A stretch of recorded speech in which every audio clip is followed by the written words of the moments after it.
Psalm 49.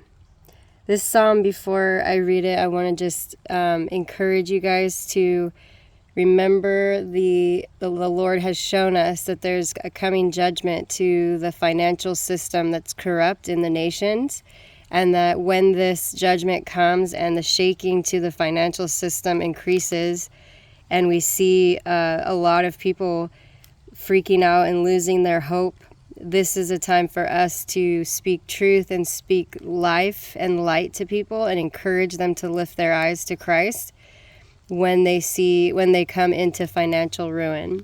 And this psalm really speaks to the danger of putting our hope in the financial system and in our wealth and not in the Lord Jesus.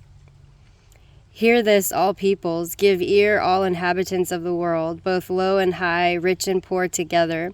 My mouth shall speak wisdom, the meditation of my heart shall be understanding. I will incline my ear to a proverb, I will solve my riddle to the music of the lyre. Why should I fear in times of trouble when the iniquity of those around me who cheat surrounds me? Those who trust in their wealth and boast of their abundance of their riches.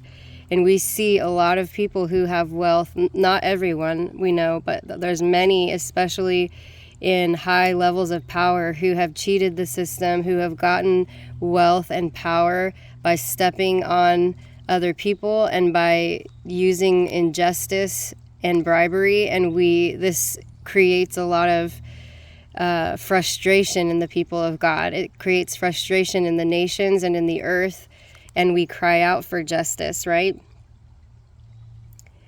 Truly no man, verse 7, can ransom another or give to God the price of his life. For the ransom of their life is costly and can never suffice, that he should live on forever and never see the pit. So we know that no matter how much money we have and how much money and wealth we acquire, we can't buy time, we can't buy our lives or our salvation. For he sees that even the wise die, the fool and the stupid alike must perish and leave their wealth to others. Their graves are their homes forever, their dwelling place to all generations, though they call lands by their own names. Man in his pomp will not remain, he is like the beasts that perish. This is the path of those who have foolish confidence, yet after them people approve of their boasts, Selah. And so we know that it is foolish to put our confidence in wealth, in earthly power, in earthly kingdoms, because they pass away. They've always passed away, and they will continue to pass away. So that's foolish to place our confidence in our wealth, in our bank account. Like sheep, they are appointed for Sheol. Death shall be their shepherd, and the upright shall rule over them in the morning. Their form shall be consumed in Sheol with no place to dwell. And this is specifically talking about those who don't know the Lord Jesus, who don't call God Lord, and who call themselves Lord and make themselves the Lord of their own life, and they worship and serve money. Their end is Sheol, is what the word says. And then after they pass, the righteous ones will take their place. Verse 15, but God will ransom my soul from the power of Sheol, for he will receive me, Selah. So there is hope, whether rich or poor, young or old. If we place our hope in Jesus Christ, then we can have confidence because he will rescue us. Be not afraid when a man becomes rich, when the glory of his house increases, for when he dies he will carry nothing away. His glory will not go down after him.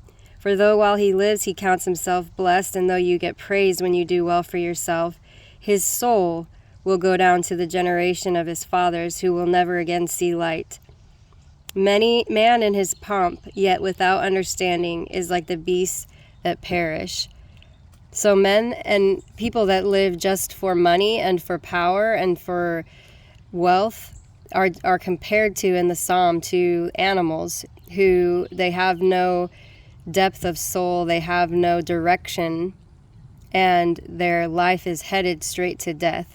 But those who have the wisdom and understanding of a higher knowledge of God and his revelation, and knowing to serve God is the greatest wealth we could have, those will have confidence. Those will have an eternal and everlasting impact in the earth.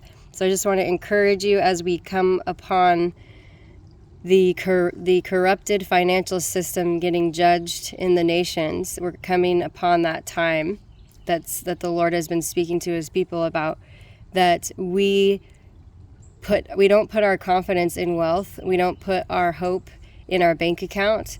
We put our hope in Jesus Christ, and we look to him and we trust him to be our confidence. And when he gives us wealth, we don't turn to worship it, right? We use it to bring forth his kingdom and to push forward his authority and his kingdom in the earth, and use it to bless and bring justice and righteousness into the earth.